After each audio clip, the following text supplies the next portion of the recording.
এক কাপ চা, যা শুধু পানীয় নয় বরং 1000 বছরের ইতিহাসের গল্প। জাপানি চা মানে শুধুমাত্র স্বাদ নয়, এটি হলো আত্মিক উন্নয়ন, শিল্প আর শুদ্ধতার প্রতীক। চলুন আজ জানি জাপানি চা সংস্কৃতির ইতিহাস, কিভাবে এটি ধর্ম, দর্শন ও সংস্কৃতির অংশ হয়ে উঠল। চায়ের আগমন।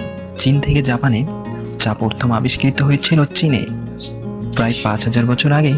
নবম শতকে জাপানে বৌদ্ধ ভিক্ষু এসাই চীন সফর শেষে দেশে ফেরার সময় সাথে করে নিয়ে আসেন চা গাছের বীজ ও পানের রীতি।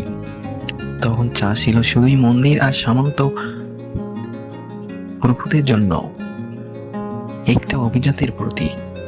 চা তখন চিকিৎসা এবং ধ্যানের সহায়ক হিসেবে ব্যবহৃত হতো।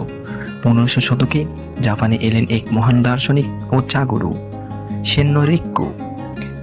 তিনি প্রথম জাপানের রীতিকে পূর্ণাঙ্গ শিল্প ও দর্শন রূপ দিলেন। তিনি এই চা অনুষ্ঠানকে প্রতিষ্ঠা করলেন 4টি মূল স্তম্ভের ওপর: শান্তি, শ্রদ্ধা, বিশুদ্ধতা, নির্লিপ্ততা। তার রীতি ছিল সরলতা, নিরাপত্তা ও আন্তরিকতা। এটাই আজকের জাপানি চা সংস্কৃতির শিকড়। 1900 শতকে চা ধীরে ধীরে সাধারণ মানুষের জীবনেও ঢুকে পড়ে। শিক্ষা প্রতিষ্ঠানে, পারিবারিক অনুষ্ঠানে এবং অতিথি আপ্যায়নে চা অনুষ্ঠান প্রচলিত হয়ে যায়।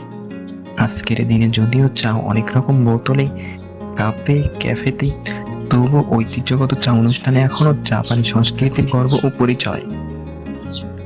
বিশ্বব্যাপী জাপানি চা এখন স্বাস্থ্য ও ঐতিহ্যের প্রতীক। জাপানি চা সংস্কৃতি আমাদের শেখায় ধৈর্য, বিনয় এবং মুহূর্তকে সম্মান করা। এটা কেবল একটি পানীয় নয়, বরং ইতিহাস, ধ্যান ও সম্পর্ক গঠনের মাধ্যম। এক কাপ চায়ের মাঝে লুকিয়ে আছে শত বছরের শিক্ষা। ভিডিওটি ভালো লেগে থাকলে লাইক দিন, শেয়ার করুন এবং ঐতিহাসিক ও সাংস্কৃতিক গল্প জানতে সাবস্ক্রাইব করতে ভুলবেন না।